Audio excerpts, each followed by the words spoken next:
Waarom moeten we het hebben over religie en onderwijs? Mijn persoonlijke mening is dat we kinderen geen religie moeten bijbrengen. Geef een stukje levensbeschouwing mee. En zo ja, wat voor stukje levensbeschouwing dan? Moet ik betalen voor het lesgeven van kinderen over de christelijke God? Iedereen die voor een klas staat, ik neem het als onderwijzer, of iedereen die kinderen opvoedt, heeft gewoon een bepaalde levensovertuiging die hij al dan niet bewust aan zijn kinderen meegeeft. Ja, dat gaan we helemaal scheiden en dat willen we scheiden.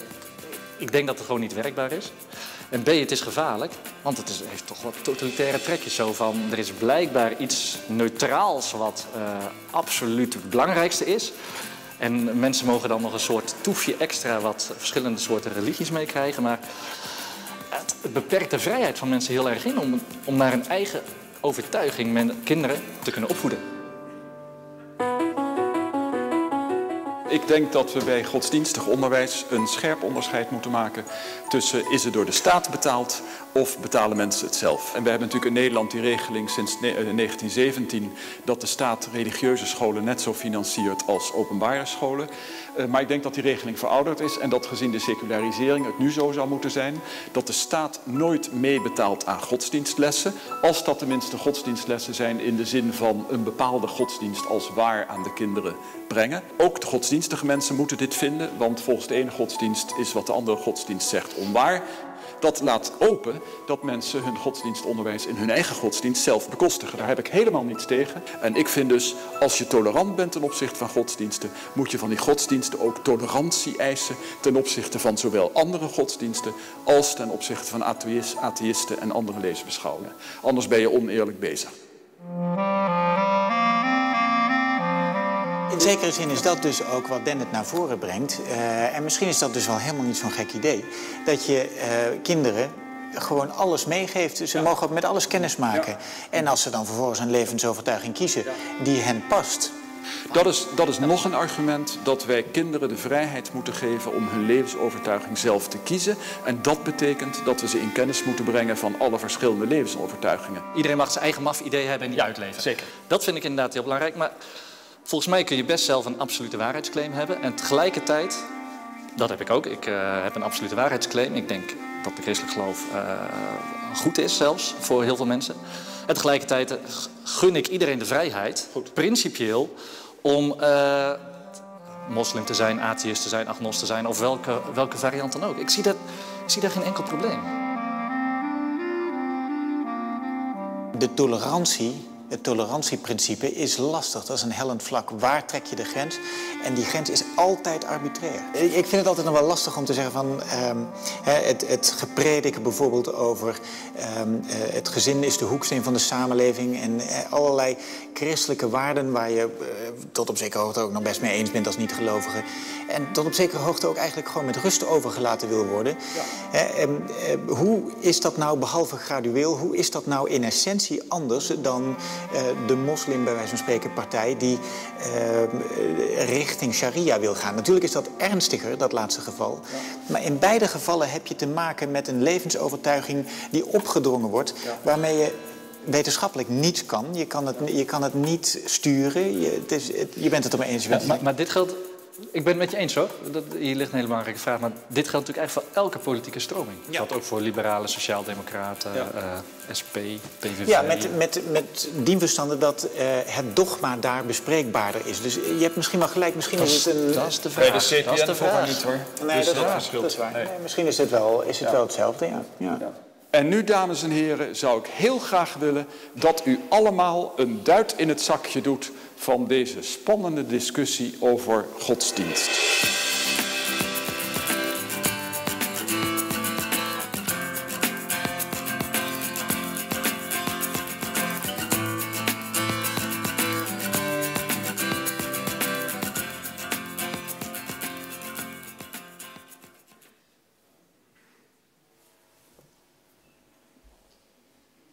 And it's not about money tonight. So, I would like to ask to participate in the first roundtable discussion James Kennedy, Professor James Kennedy, Professor of History at the University of Amsterdam, and Professor Maureen C. from the University of Leiden, Professor of Philosophy in Leiden, and of course, participating is as well Professor Dennett, Austin Fletcher, Professor of Philosophy at Tufts University and co-director of the Center for Cognitive Studies.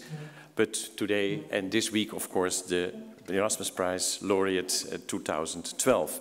We will start with the discussion. I would suggest that first our two guests at the table give their impressions of what they have heard in the first round, in the talk of Professor Dennett. We have, as a, let's say, as a starting point for the discussion, you could see here the point that has been made and has been raised also by Herman Philips, who will later on join the discussion. Schools should have mandatory education on all world religions. I would like to Professor C to present her vision and her ideas on this subject. I forgot my notes, but I think I remember what I wanted to say. So first of all, I really love this... It's maybe better if you turn a little bit towards the audience. Okay. That's, but there are many of them. Happening here anymore, so I really love that idea of evolving religions. I think that's very sympathetic, and I'm very sympathetic to that idea. But I don't think that teaching descriptively about world religions is going to bring that help, in effect. I think we have to teach so much already. There's so much information. So I think it would be much more helpful to educate people in clear thinking. And that everyone would benefit from learning to pose questions. So, and of course, having some raw statistics on world religions helps you locate yourself on the map, know what you are and compare and where you come from, and helps you probably also to raise certain questions that might not have you might not have thought of before. But so much more important, I think, is to give people tools to deal with uncertainty, to deal with an overload of information, and to learn to pose critical questions and reflect on themselves and how they want to deal with their lives and with other people. Well, that's my first response, and I think, well, there's so much information already. And one other thought I wanted to add to that, I think that of religion, the doctrine is not the most important thing. So what you're going to teach the children is not what makes religion important to many people. So I'm afraid that instead of provoking tolerance and more understanding, you will actually provoke the opposite if you just teach them what silly things other people believe about the world and about how we should live in it. Okay, if I may, because one of the interesting things Professor Dennett pointed out was, in fact, the idea that if you follow his program, his idea of education and bringing in all the world religions, that it would help the religions to think clearer about themselves and about each other, so that it would be another way to get more clarity in thinking in the world. Is that an idea which you think that's sustainable? That's Well, certainly, I think it makes sense to have some basic information about these world religions, and I agree completely that we should teach this to the children. But again, I'm very skeptical about the idea that if you teach people about other world religions, that this helps them to understand themselves or the other people. Because that's I think not the way into religion for most people. It's not that you are born and that you get this doctrine from your parents and they tell you, well, let's go with this. No, it's much more diffuse, and I think it plays. Often I think even the doctrine might be a way out for many people of the religion. Yeah. James, could you give your thoughts? I mean, you know both countries very well, so you could make also a certain kind of comparison what's behind this whole idea. Yeah, I mean, I'll make a couple of points, and the second one I think does talk about the comparison between the United States and the Netherlands. And first of all, you know, I think it's entirely appropriate that an atheist come up with this line of argument, because at least in the United States, atheists as a group are the most well-informed about what religions actually teach of any group in American society. So in that sense, I wonder if there's a connection. He wonders a big connection. So that's right. But what do they know, and how do they interpret it? And maybe that's the first thing we can maybe get into, is that, you know, when it comes to incontrovertible facts, it seems to me that this is something that doesn't. I'm an historian, and there are no incontrovertible facts in history, and so there are also no incontrovertible facts in religion. So I think that's one of the things, that facts are always wrapped up in interpretations. They're always wrapped up in hermeneutics, and so in that sense, it seems to me it's naive to suppose that there is such a thing as what Professor Dennett wants. I think too, you know, that maybe in this respect, and I think it's also part of the claim here that's being made, as I understand it, is that there is also supposed to be a kind of, that people draw moral inferences from what they're taught. At least as I've seen you publish it before, maybe you don't see it that way anymore. You think it's also important that children are instructed in the positive side, as you call it, and the negative side of religion, and so that they need to see both sides, and therefore they can better understand it. Now, it seems to me that's, and also not just about religion, but also about atheism. It seems to me that's problematic also. For example, that if we would somehow establish as incontrovertible fact that one of the effects of atheism is the gulag, that it's actually one of the things that comes out of Soviet atheism, and this is something that really actually belongs somehow to atheism. I don't think that's a particularly helpful way of thinking about atheism. I don't think it's a helpful way of understanding what atheism is about. I don't think that's particularly I don't think in the American context that's particularly helpful to think about it in this way. Likewise, when you talk about the 30 Years' War, which is the wars of religion, that somehow this says something about Christianity. It seems to me both the case of Soviet atheism and of early modern Christianity, that both of these situations were partly religiously reformed, but also informed, but also partly informed by all kinds of political and economic motives. So it's very hard to distill the religious facts out from, it seems to me, a much more complex social situation. So I'm not sure that you can actually do what you want to do. I think it's tough to achieve politically, but I think also conceptually, I don't think that it's achievable to do what you want. I think the second thing that I would say really has to do is that I think that you propose, I think your proposal to rectify an American situation is also part of the American malady in the first place. Americans have thought, and this is sort of why you're also having these huge fights about religion in the public squares, is there's a kind of, there's a public school, and a public school doesn't teach about religion. It's got to essentially stand in there neutrally, and therefore you get all kinds of reactions. There need to be religious schools, there needs to be homeschooling. And now it seems to me that you're essentially offering a kind of a variation on that same kind of one-size-fits-all remedy, or situation in which you say, what we really need to do is everybody needs to be taught the same course of the same material. I would say that one of the things that the Netherlands could teach the United States is that you do have a situation here in which pluralism develops, that Catholic schools get to teach religion as the Catholic tradition instructs them, that Protestants get to do the same, Jews, Muslims, likewise, and that you really get a kind of a pluralist situation wherein you essentially leave parents and schools free to do this. What this has essentially done is pacify religious mobilization, religious invective, also arguably religiously motivated violence.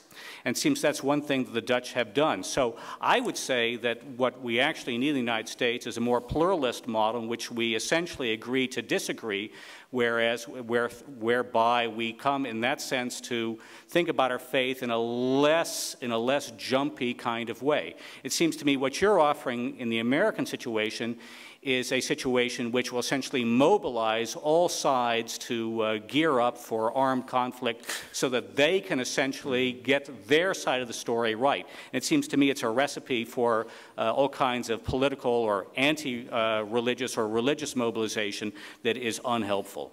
I was thinking about it because of the remark Professor Dennett made when he said, well, there is a certain kind of, you could say, desperation in the world of religion in the United States, whereas we in Europe have the idea that it's still very much alive and alive and kicking, you could say. Modern religious feelings and beliefs are still very much to the core, you could say, of the American nation, which is quite different from the situation here. Is there something like that this would fit in, or is it completely contradictory to, you could say, to what is really going on in the United States? Do you feel also that there is a certain kind of desperate effort to, let's say, to put through the ideas of the different religions into the community? I think that what there is I think it's been 50 years ago now since the Supreme Court has said that no prayers are allowed in public schools.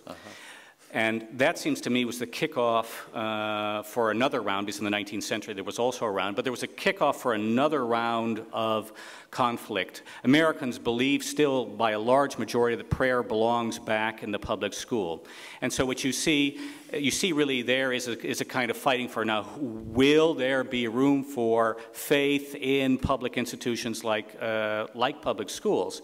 And I think that's what the issue is. And of course, I think also with the election of Barack Obama earlier this month, there is a fear among many religious people, particularly religious conservatives, that they are losing a market share in the United States, and that they really, in fact, are looking for ways to reassert their influence. I think that's perfectly understandable, that any losing side or any slowly declining side is going to feel it that way. It doesn't mean that all of their concerns can be simply reduced to ones of fear and to be labeled as such, which I think Professor Dennett tends to do a little too much. Okay.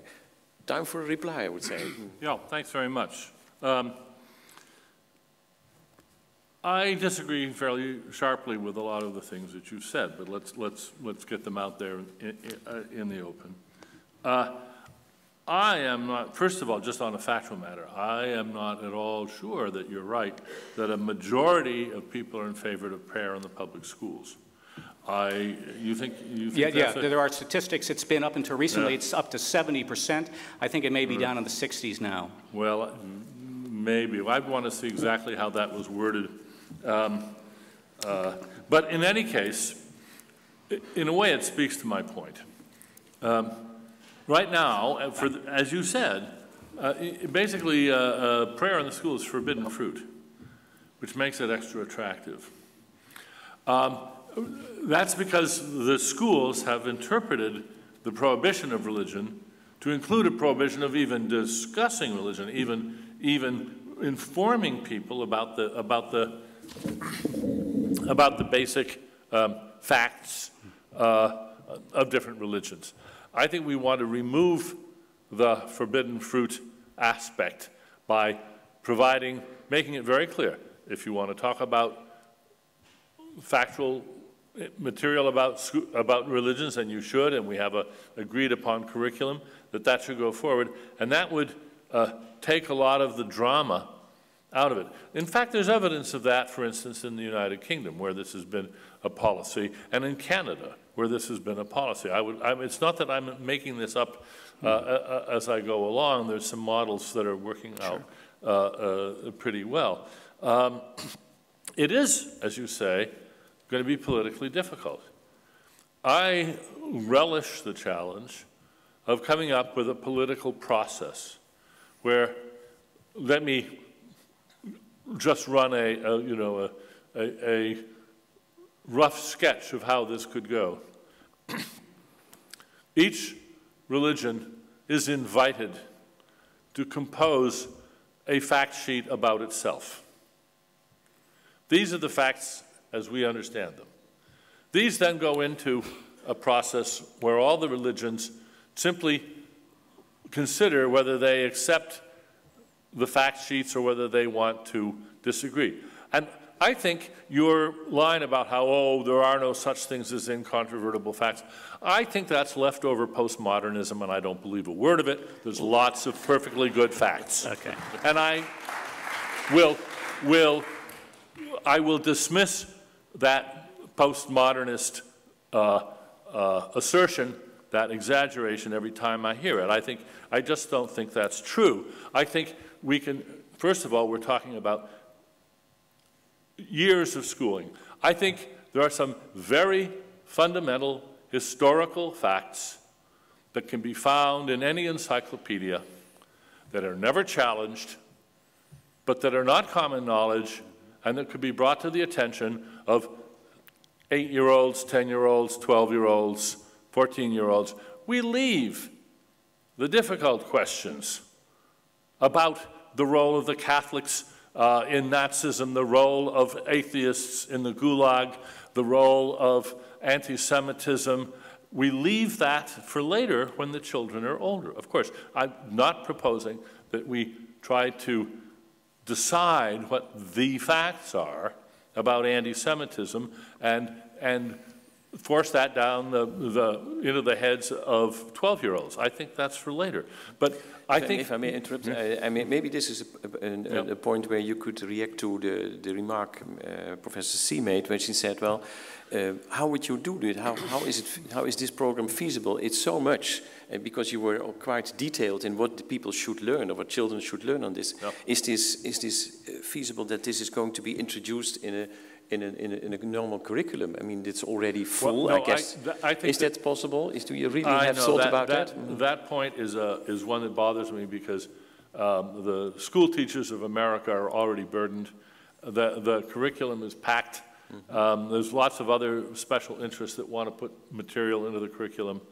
And I actually would like to make it as easy as possible for this to be introduced without extra units and so forth.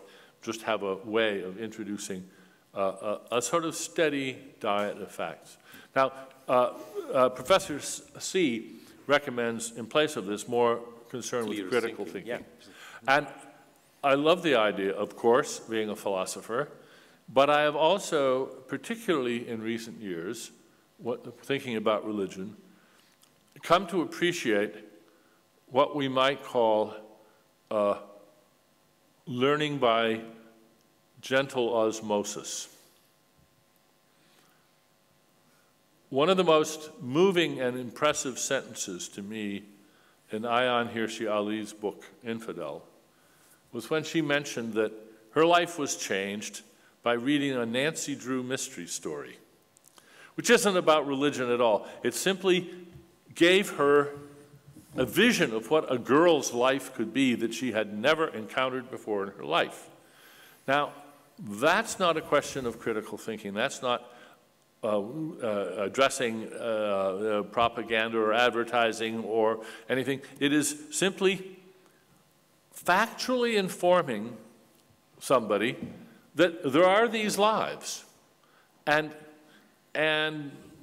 this in itself can be a revelation. So I didn't mean to suggest critical thinking of education and philosophy specifically. I can imagine that you have some psychology in there, that you have some literature in there, no? Just ways to deal with information, ways to pose questions about your own scientific worldviews, about your religious worldviews. So not necessarily critical, but of course that will be part of it, because you want people, you want children to question things, no? You want them to experiment, to find things out for themselves. Yeah. I also want to arm children with factual knowledge that their parents don't expect them to have. Now, that's a very subversive thing to say. Right. But I meant it. And just saying that means that I expect a lot of anxiety on the part of parents. There's nothing that brings out hysteria and anger like the suggestion of the state coming between a parent and a child. But I insist, parents do not own their children. No, but if you learn them to reflect for themselves, no, they will find the information. As you said, internet is there. Children, there is so much information.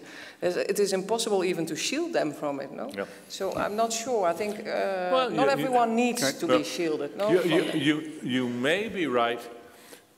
You may be right that there's enough information that the resources of the internet and so forth are now simply not deniable to most children, certainly in America, unless they are deliberately shielded from them, as some cults and some homeschoolers do. And for them, I think stronger measures are called for. I would just say I think stronger measures are called for. I mean, this is, again, when you take a look at the huge conflicts in education through history, is essentially this is the formula for them. Stronger measures are called for. This is, in fact, what split the French Revolution, the French nation, because you also had said we have the school teacher comes into a French, predominantly Catholic countryside and says, what I am now going to do is teach children facts. Okay, and I'm going to teach them the way things really are, and nobody ought to have an objection to it. And if they are benighted, or they are essentially resisting education as it should be done.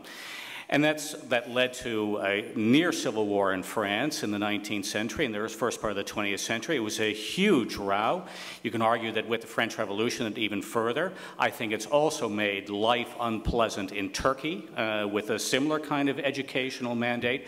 I think one of the things that the Netherlands has been fantastic about is that it's been precisely this mentality that has been missing here, that is now we are going to all teach them the facts. And I think that's something that really does need to be avoided.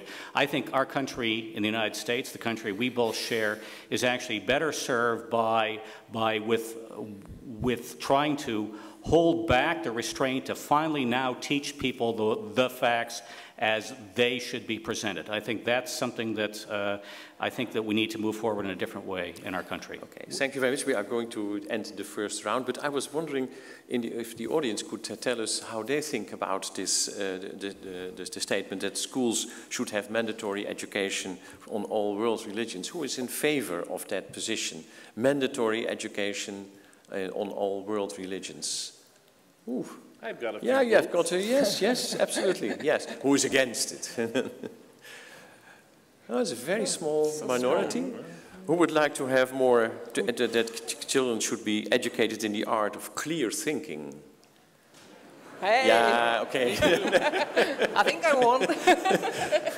There will also be a fact sheet on that. Huh? Okay, we have to finalize the first round with many thanks to James Kennedy and Maureen C.